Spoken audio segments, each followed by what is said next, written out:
Jóvenes alumnos, muy buenos días. Les saluda el profesor Daniel Núñez Auñi del curso de Biología. Jóvenes, el día de hoy estaremos viendo la primera parte de reproducción asexual en unicelulares y en pluricelulares, como también estaremos viendo la reproducción sexual en animales, sobre todo las terminologías básicas. Muy bien, jóvenes, demos inicio a la clase del día de hoy.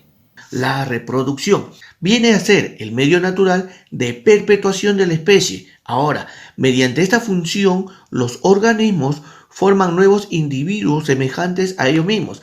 Se conocen dos tipos de reproducción, uno asexual y el otro sexual. En una reproducción asexual interviene un solo progenitor, sin participación de gametos. En cambio, en una reproducción sexual, los nuevos individuos van a resultar de la unión de dos células diferentes, llamadas gametos. Entonces, jóvenes, nos vamos a concentrar el día de hoy en la reproducción asexual. La reproducción asexual, por ejemplo, en organismos unicelulares, se va a dar por división binaria, por gemación y por esporas.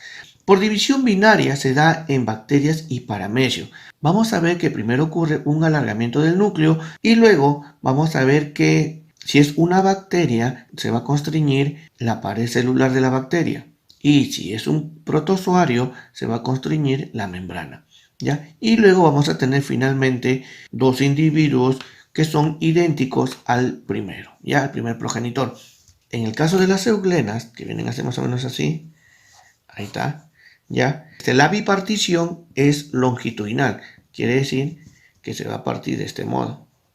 Vamos a tener ahí, finalmente, dos euglenas. Ya, jóvenes, bueno, como cultura general. En el caso de la gemación, jóvenes, vamos a ver que se forman dos núcleos. Ya, un núcleo se dirige hacia la membrana y entonces es envuelta por ella misma hasta que sale un nuevo individuo. Vamos a tener finalmente un individuo grande y otro más pequeño. Y ese es el producto de la gemación. Cuando hablamos por medio de esporas, entonces vamos a tener como ejemplo al plasmodio. En el caso del plasmodio, vamos a ver que empieza a haber una división de varios núcleos y estos núcleos van a formar su propia membrana y luego la membrana mayor se desintegra hasta que todas las células nuevas, las nuevas esporas, quedan libres. Esto es en el caso del plasmodio. En organismos pluricelulares también existe una reproducción asexual. Vamos a tener una reproducción vegetativa que viene a ser una reproducción por tallos especializados. Tenemos acá, por ejemplo, al estolón. Del estolón vamos a tener acá la fresa. En caso de los bulbos van a producir, por ejemplo, la cebolla. Los tubérculos van a producir la papa. Y en caso de los rizomas van a producir a las gramíneas. Esto viene a ser una reproducción asexual natural, pero también tenemos un tipo de reproducción artificial mediante esquejes, estacas y ácoros. Ya para terminar, veamos acá la reproducción por esporas. Mijones, las esporas se forman dentro de estructuras especializadas denominados esporangios. Entre las especies que se reproducen por esporas tenemos acá a los hongos, los líquenes, los musgos, helechos y plantas superiores en su fase asexual. Y en animales vamos a tener acá la gemación y la regeneración. La gemación lo podemos ver en hidras y esponjas. Y la regeneración, cuando tenemos una planaria, lo cortamos en varios pedacitos. De esos pedacitos se desarrollan nuevas planarias. Y lo mismo también ocurre con la estrella de mar. Entonces tenemos acá en animales la gemación y la regeneración. Jóvenes, los animales que tienen reproducción sexual están provistos de un sistema reproductor que se diferencia en cuanto a su morfología y función en masculino y femenino. Es decir, que requieren de dos progenitores. Sin embargo, existen organismos hermafroditas que poseen órganos masculinos y femeninos en el mismo individuo.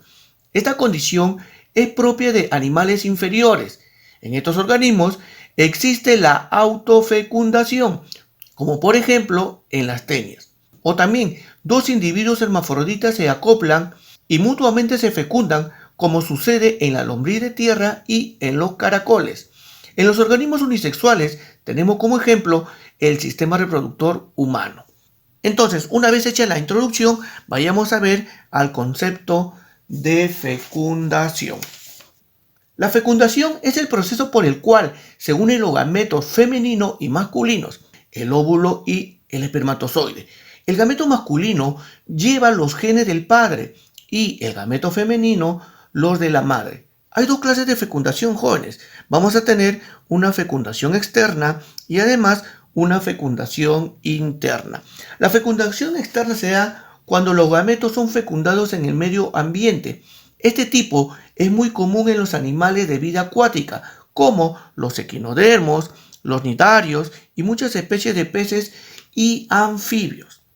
En cambio, la reproducción interna ocurre cuando los espermatozoides son depositados en el sistema reproductor de la hembra, como ocurre en los mamíferos, aves, reptiles y algunos peces. Esta clase de fecundación se realiza generalmente con la ayuda de un órgano copulador o pene. Y como resultado de la fecundación se forma el huevo o cigoto que al desarrollarse dará origen a un nuevo individuo. Bien, jóvenes, en el caso de la partenogénesis, el óvulo se desarrolla sin la intervención del espermatozoide, es decir, no existe fecundación. En este tipo de reproducción ocurre en muchos insectos, como en la abeja. Sus óvulos no fecundados dan origen a los zánganos, que vienen a ser individuos machos. Muy bien, jóvenes, veamos ahora animales según su desarrollo embrionario. Formado el cigoto, de acuerdo a si permanece o no dentro de los órganos sexuales femeninos, los animales pueden ser ovíparos, ovovivíparos y también vivíparos. Decimos que son ovíparos cuando los huevos son eliminados e incubados en el exterior y el embrión obtiene su material nutritivo enteramente de la yema del huevo, también denominado vitelo. Son ovíparos la mayoría de peces, anfibios y mayoría de reptiles y aves. Se va a denominar ovovivíparos cuando los huevos son retenidos en los órganos sexuales femeninos para su desarrollo. Son ovovivíparos ciertos tiburones, algunos reptiles, donde el embrión se alimenta del vitelo del huevo.